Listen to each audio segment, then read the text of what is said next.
Assalamualaikum warahmatullahi wabarakatuh. Perkenalkan, nama saya Lisa Pratiwi Ginting, Mahasiswa Politeknik Kesehatan Kemenkes RI Medan, jurusan Kebidanan Medan. Di sini saya membuat video untuk sebagai tugas akhir perkuliahan saya. Di sini saya akan melakukan penyuluhan tentang KB atau keluarga berencana. Menurut World Health Organization, keluarga berencana adalah tindakan yang membantu pasangan suami istri untuk menghindari kehamilan yang tidak diinginkan, mendapatkan kelahiran yang sangat diinginkan, mengatur jarak kehamilan, mengontrol waktu saat kelahiran dalam hubungan dengan umur suami istri, serta menentukan jumlah anak dalam keluarga yang diinginkan. Adapun tujuan dari KB ini adalah satu, mengatur kehamilan dengan menunda perkawinan. Maksudnya menunda kehamilan atau menjarangkan kehamilan setelah kelahiran anak pertama, serta menghentikan kehamilan bila dirasakan jumlah anak telah cukup. Kedua, tercapainya keluarga berkualitas. Maksudnya suatu keluarga yang harmonis, sehat, tercukupi sandang, pangan, papan pendidikan, dan produktif dari segi ekonomi.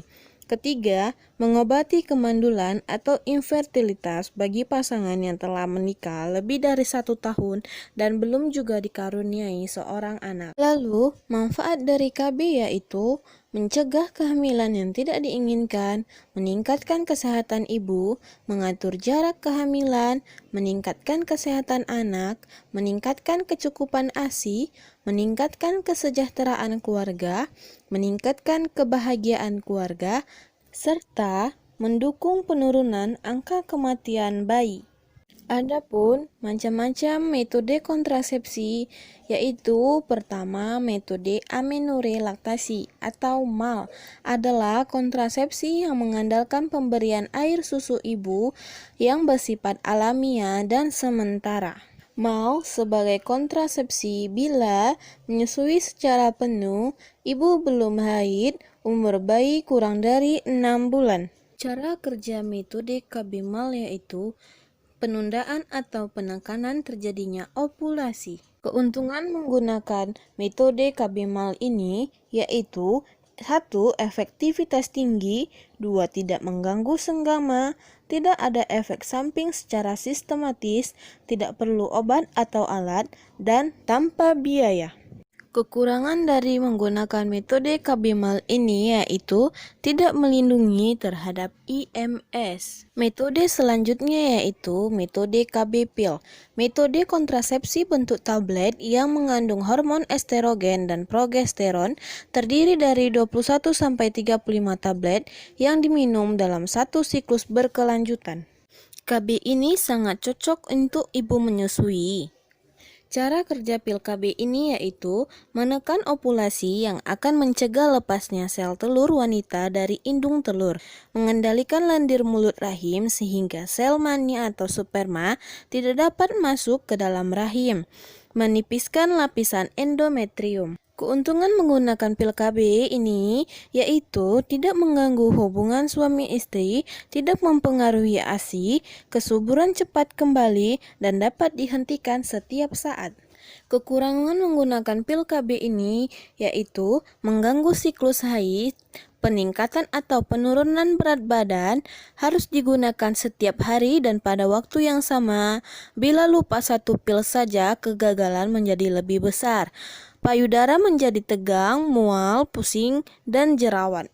Metode kontrasepsi selanjutnya yaitu suntik progestin. Metode kontrasepsi yang mengandung hormon progestin yang disuntikkan setiap 3 bulan sekali. Metode ini sangat efektif dan aman, dapat dipakai oleh semua perempuan dalam usia reproduksi. Cara kerja dari KB suntik progestin yaitu mencegah ovulasi, mengentalkan lendir serviks sehingga menurunkan kemampuan penetrasi sperma, menjadikan selaput lendir rahim tipis dan atrofi, dan terakhir menghambat transportasi gamet oleh tuba. Keuntungan menggunakan KB suntik progestin ini yaitu satu, sangat efektif karena mudah digunakan, tidak memerlukan aksi sehari-hari. Kedua, dalam penggunaan kontrasepsi suntik ini tidak banyak dipengaruhi kelalaian atau faktor lupa dan sangat praktis. Ketiga, meningkatkan kuantitas air susu pada ibu yang menyusui. Keempat, efek samping sangat kecil, yaitu tidak mempunyai efek yang serius terhadap kesehatan. Kelima, tidak berpengaruh pada hubungan suami istri. Keenam, penggunaan jangka panjang. Kekurangan dari metode KB suntik ini yaitu gangguan siklus haid tidak dapat dihentikan sewaktu-waktu sebelum suntikan berikutnya. Pada penggunaan jangka panjang dapat menimbulkan kekeringan pada vagina, menurunkan libido, gangguan emosi, sakit kepala, dan berjerawat. Metode kontrasepsi selanjutnya yaitu kontrasepsi implan. Berupa kapsul tipis yang fleksibel dan elastis yang ditanam di kulit lengan atas seorang wanita yang mengandung levonorgestrel, yaitu hormon yang diproduksi guna untuk mengendalikan kehamilan.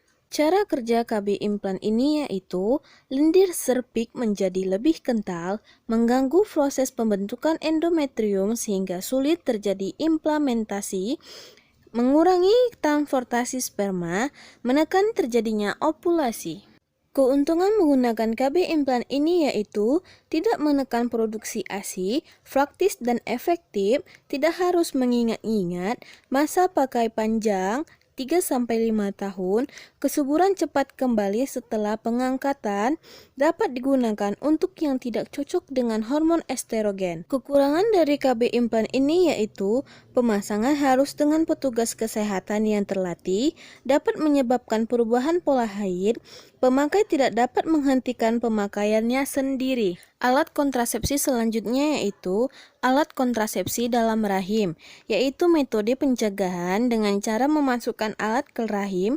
Alat tersebut akan menimbulkan reaksi peradangan lokal di dalam rahim sehingga menghambat terjadinya pembuahan.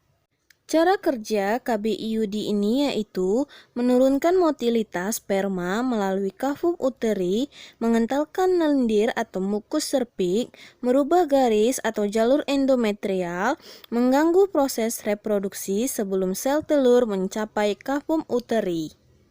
Keuntungan menggunakan KB IUD ini yaitu efektivitas tinggi, segera efektif dan efek sampingnya sedikit, metode jangka panjang sampai 10 tahun, tidak mengganggu proses senggama, kesuburan cepat pulih setelah AKDR dilepas, tidak mengganggu produksi ASI, bila tidak ada masalah setelah kunjungan ulang awal tidak perlu kembali ke klinik, dapat disediakan oleh petugas kesehatan dan tidak mahal.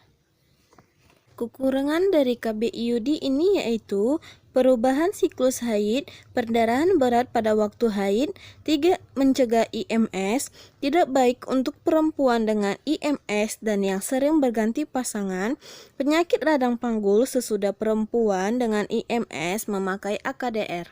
Sekian yang telah saya sampaikan dalam penyuluhan tentang KB ini. Semoga ibu bisa memilih alat kontrasepsi mana yang nyaman dan aman buat ibu. Apabila ibu ingin menggunakan KB, silahkan datang ke fasilitas kesehatan terdekat. Jangan lupa memakai masker dan tidak lupa untuk mencuci tangan dan jangan bersentuhan fisik. Dan jangan lupa memakai hand sanitizer setelah ibu memegang benda. Terima kasih.